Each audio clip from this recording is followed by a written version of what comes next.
bwe natandika okutegeera sibadde muntu wa buvuyo, sirina buvuyo. Ekyo kiyinza okutegeerekeka okuviira ddala ku bigambo byenjogera. Bwe muddayo ne mutandika okugoberera ebigambo byenjogera, interviews enkola, nkozesa nnyo ekigambo yes man and one love. Bye bigambo byange kuva dda. Yes man and one love. Era nga nyina ensonga lwaki ebigambo ebyo mbikozesa. Ebbanga lyonna bw'oddayo okuviira ddala mabega ebigambo ebyo bikozesa nnyo. Kitegeeza ngezaako okubanga nfuba nnyo okulaba nti siwakana na bantu, siwakanya bantu, naye nsobola okuba challenginga mu ngeri emu oba endala in case of any agreement or disagreement. I do believe in freedom of speech. I do believe in peace and unity. Ate nzikiririza nnyo era mu buntu bulamu n'obuntu. So saagala nnyo kukyokooza abantu mbalekera eddembe lyabwe. Naye this time around nali njogera n'omuntu bwe tuwagira Bobi Wine. Kuba nze ndi muntu wa Bobi Wine, mwagala nnyo ng'omuntu. I like am a fan. Kuviira ddala nga ndi muto era naye akimanyi. Kino kyenjogera akimanyi.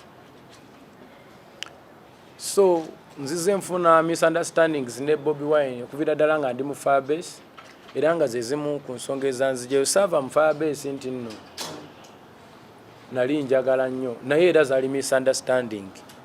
Saasobola kuvayo ne nzigamba muntu yenna nakyesigaliza era ne nsigala nga ngaba respect lwa nsonga muwe ekitiibwa. Not because nti mutya, muwe ekitiibwa. Byanjawulo okutya n'okuwa respect. I do only fear God, but I respect human beings. I respect people, and I fear God. So sirina nsonga lwaki mba mpretendinga n'okulimbalimba. I don't fear people, I fear God. Ndowooza omuba mukakasa bulungi nti kituufu omusajja mwagala. Naye nali njogera n'omuntu bwe tumwagala era tufuna nnyo enkaayana n'oyo omuntu gwe nayogera naye nandikodinga ngera tukaayana ku muntu y'omu kuba tumwagala. Nti ne wano alimbamu wano yagiza ati nedda tugira tuti zinkaayana tuzikola n'abantu ab'enjawulo mu private calls zaffe. Naye this time around omusajja yandikodinga n'ata voice note. Agamba mbu yali ayagala giweereza Bobi agiwulire tusolovinga ensonga ye bw'agamba. Era yagiwa omu ku bantu abaliniyo omukulu ne bakwata voice note bo ne bagiririzinga nga tebannaba nagiwa mukulu. Naye nibiyaniri nadde njogera naye ku ssimu n'aŋŋamba ye yasooka okufuna voice note eyo okuva ku oyo omusajja n'agiwulira n'agiwuliza n'abali okumpi naye nga Bobi tannagiwulira. Kati ate beewuunya nnyo okulaba nti efulumye. So nabo tebandikyagadde kulaba nti efuluma kubanga it was a private call between me and one person. We are talking about someone we like. Nira bw'owuliriza voice note eyo, I spoke my heart out. I didn't pretend anything. Ne bwe yambuuza nti kati tumugambe kinamuga agenda omugambe.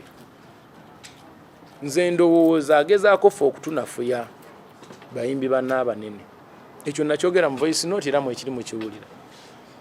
Ndi muntu alina weaknesses, siri perfect.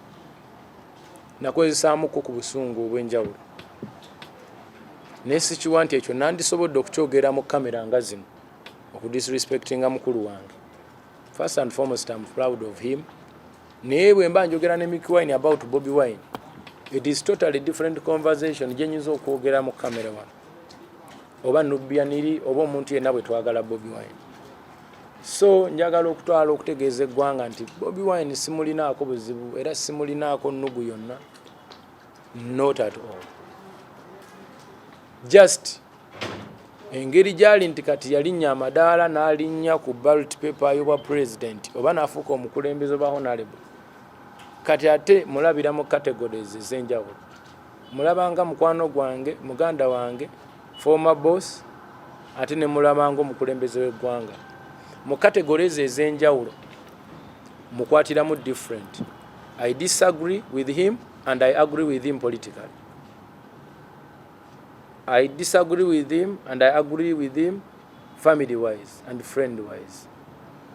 So, my voice note, I was talking to a fellow musician who is trying to play a MasterCard somehow, somewhere. That's what I think. I'm not saying, but that's what I think, and that's what I was telling the guy. Please tell him, I think he's trying to play a MasterCard. He's playing smart somehow, somewhere. Abantu buli omu yagireceivinze bubwe, but saagala abantu bagiwulirizenga interview. Njagala abantu bagiwulirizenga private conversation. I was talking to a friend about a friend. They should receive it in that way so that they can understand it better. I'm talking to those who are not in groups of diehards. I'm talking to the intellectuals out there who wish Uganda well. Because I'm Eddy Kenzo, who have done something for my country, and Bobi Wine is Bobi Wine, who has done a great job for his country. Yes. So I want you to receive me as Eddy Kenzo, and I want you to understand me as a friend to Bobi Wine and a long-time fan who was communicating to someone about someone we care for. And I spoke my heart out, and I sent him a voice note before to meet him, and we talk about this, and we'll resolve before things get worse. Najitikinga, najiuliza tiyandiplying. I felt bad because at the end of the day, he always communicates with me when he wants to pass some information somewhere or to communicate with me about something as a friend. Sijja munenya kuba simanyi lwaki kyali bwe kityo naye nabuliranga ndi si musanyufu okusinziira ne ku history n'ebintu bye najja ndaba ebyapeninga ku comrades bange abayimbi ng'era bwe nabamenya mu voice note. So saagala mu kitwale nti nze nyina obuzibu ne Bobi Wine muwalana mu fitina nedda. Ekyo nkimenyamu. Ndowooza ku kya voice note siri bubi. Naye ekintu ekyasinze okuneewuunyisa ennyo ne kinzijjako enviiri ku mutwe ye reaction eyajjidde ku voice note ye. Ekya Bobi tujja kukimala, ngenda kwogera naye tubisolvinga kubanga already tuli mu talks ne kampu ne baganda baffe because it is family. I talk to John, I talk to Mickey Wine, I talk to most of them abali niya, I talk to Hildamand, I talk to Nobianidi. That means nti tugenda bimala kuba kati bw'oba osobola okwogera naabo kitegeeza oyogera na Bobi. Ezo ensonga zaffe tugenda zimala ne Bobi anytime from now because he's my brother. Ne reaction yenu eyavudde mu voice note yeeyo nagyewonyeza nnyo. Abantu tulina ekyatuyingiddemu ffe kye tutannalaba bannayuganda. There is a big problem eyatuyingiddemu ffe gye tutannaba kulaba. And I think Katonda yakozesezza omukisa gwe okuta voice note eyo ebeeko byetulaga ebiyinza okutwolekera mu maaso. Bwe muba mwenna mwalabye reaction nakati ekyagenda mu maaso abantu abamu engeri gye bareactingamu. If you understand what is happening, then we are in trouble. This is not how Uganda should be. There is a reason why we were born in this country. We are born in this country to make sure nti tuwongerako si kutoolako. Ebirungi byenkoledde Uganda mubimanyi. I'm the first Ugandan artist to do everything, as you all know. I've made Uganda proud and I'm still doing so. But some people even they want to kill me and my kids because I talked about Bobi Wine. This is crazy. If Bobi Wine is a leader who is contesting to lead this country that we all wish well for, there is no way we can't question him somehow, somewhere. Tuba tulina okubibuuzo bye tulina okumubuuza nti munnaffe nno ojja naye kino nga tetunnakitegeera. If you cannot give me that opportunity to question that, then we are not safe. Does it make sense, gentlemen? Ladies and gentlemen. Then we are not safe. I don't know what we are up to. Maybe I haven't understood what's going on, really. But I think we are not safe. Obuchayi bungi nnyo. Obuchayi bungi nnyo ekisusse.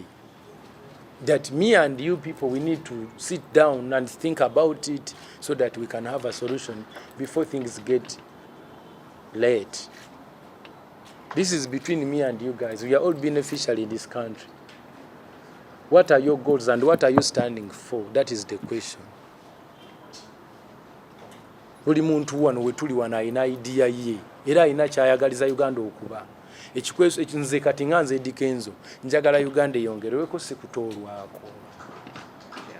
Nti Eddy Kenzo bw'aba alina ebirungi byakoledde Uganda biina kwogerwako mu ngeri eyo si kubijjawo kubanga ebyo bintu tebyakolwa mu Tanzania byakolwa na Uganda atwale Uganda mu maaso ngera Katonda bwe yakikola nti Eddy Kenzo azaalibwe Uganda asobole okufuula Uganda kyeyalina okuba ne Mukasa azaalibwe Uganda afuule Uganda kyeyalina okuba. Ugandans should compete with the rest of the world, not Ugandans to compete each other within Uganda and we break you. This is too much, ladies and gentlemen. I know I'm talking to press banamawulire, but I know you guys, you are citizens of this country. Ate kibaka katako kubanga namwe mukirowoozaako, but nti where are we heading? Our president has 74 years old. 75. Abantu abasinga okunvuma on social media and want to kill themselves and want to kill other people and they want to ban everything. They are 30, 25, 18, 30, 35. There is no way you can fight with someone of 75 and you want to die with someone of 75. Ali mu future. Ofeno muntu like I'm sorry, I might go far but me I can't. And what do I have to do? Bwemba nyigirizibwa kubanga abana bayomba si bakyamba tuufu. Bayina ensonga zaabwe ezibaluma nange nyina ezinnuma nawe ine ezikuluma. Fena we are complaining, we are oppressed somewhere and we need to come out with a solution that how can we have a peaceful transition of power? How can we have maybe obuyinza obuddako naye nga te Uganda esigadde nga bweri nga teri muntu afudde teri kifudde teri kigudde wansi. Does it make sense? Munfuna bulungi. Kati eyo reaction yavudde kiri ekya Bobi tujja kukimala kyo. Oyo ajja kuddamu abe mukwano gwange. Nja kwogera naye. Naye kino oba mwakirabye. This is different, guys. This is not normal. Tubadde tufuna elections okuva lwe najja nzaasalibwa Museveni yafuga. Tubadde nga tulonda era ne tugenda mu maaso. Can we have that chance again to vote and move forward and not going backwards? Tusobola ofuna chance again? That is the question. Nange nkibalekeramu. Buli muntu yenna ali eyo ng'asobola okunziramu ekibuuzo ekyo ajja nnyambeko because I'm confused. Sibitegeera what is going on and what is happening. This is totally wrong. Tuyina kwagalana, tetuyina kuttingana na kwetema olw'okuba ebyobufuzi because Uganda is better than all of us because Uganda is going to stay. Uganda, it is for us and our grandkids. And it is our duty today to make sure that we build Uganda is going to be a better tomorrow. We can agree to disagree, ladies and gentlemen.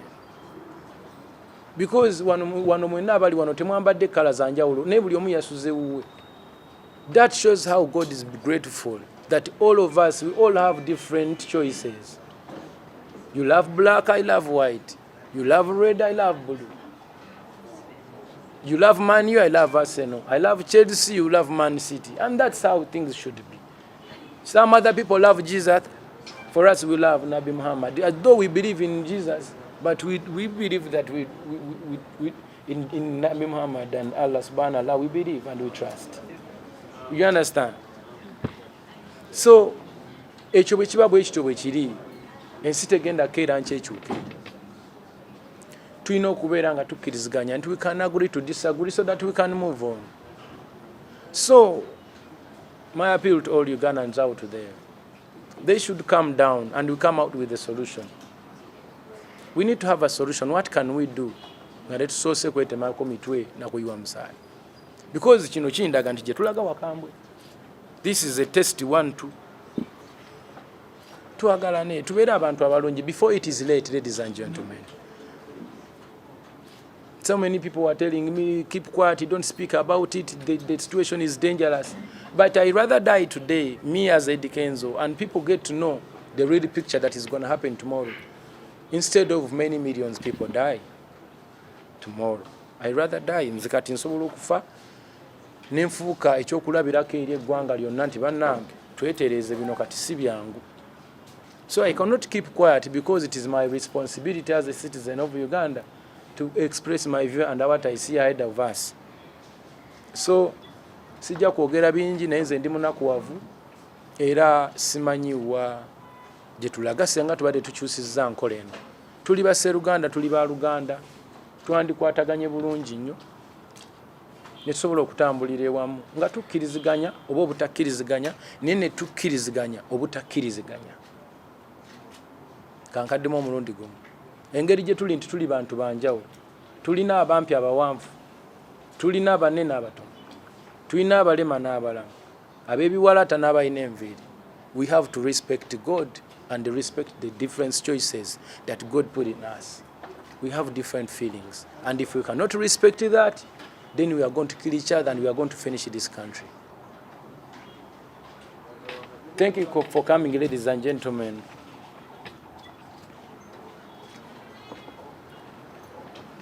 Okay, this is my advice. Thank you, Mukasa. This is my advice to all musicians, artists in the politics. Guys, you need to know that we all have choices. Era twagala okulonda abantu baffe ab'enjawulo. But as musicians, nyina ekirowoozo nti twandifuuse independent. Abamu okusinziira ku mbeera egenda mu maaso, twandifuuse independent. Tusobole okuyamba eggwanga nga tukozesa message ez'obwa Sseruganda. Okusinga okudda mu groups ezimu ne tutandika okuba nga ate twekuba tuti. Kubanga we are serving the same audience. We all serve Ugandan. Let us not go to political parties. Let us not be partisan because we are musicians, artists and professional artists, creators. Tusobole okuba nga tetusiga bukyayi mu bantu baffe oba tuteekeyo mukwano. Let politicians play their role because we need to agree until they will agree. They won't agree because onagamba vaawo nzirewo. Kati gwe olina okubeera leefa lino bagamba banayisiganye, onayagala kuddawo onayagala kusigalawo. Naye kino temukikola kuba kijja naffe tukosa. Nze ndowooza ebeera njogera nnungi. Kati musicians engeri gye tuli nti ffe Mukama yatuwa ebitone tutambuza message mu bantu. We need to be independent mind and we spread love because waliwo embeera weetuuka nga tokyalina choice apart from uniting your people. We are all fighting for freedom. But where is the freedom when other people are dying? You've seen it, you guys. If we need to condemn the government, we have to tubage bana abantu bafanyo, but why? They need to come out and explain. Why do people have to die like that? Why do police have to beat people like this? And then if it is about the people, nga bawulira bagala lwana ne police, we come back and ask them, guys, why do you need to fight with the police? Can't we have just a natural ground and we understand each other? Why do we need to fight one another? When do we sit on a table and we discuss important issues? Other than fighting and abusing and shaming each other. Bino ebintu bye tukola bigenda sigala mu history. Nze banvumye ne bagatamu n'abaana bange. Abaana bange bakyali ba angel. They don't know nothing. Nini babagatta musage n'abaana abato, a kid, 5 years old, 8 years. Ne bamugatta mu lutalo lwange olw'okuba nze njogedde nze ndi Eddy Kenzo. Nkola ensobi. Nakati we natandikidde okwogera ndabika nakakola eziwera. And that is the beauty of being me. I have to express who I am. If I pretend nentandika okwesesasesa ate wali buzibu nenga webuli, then I want to damage. Ate wali buzibu and okay. Nenga sili, that's not right. And we should stop. Let us be real and speak up.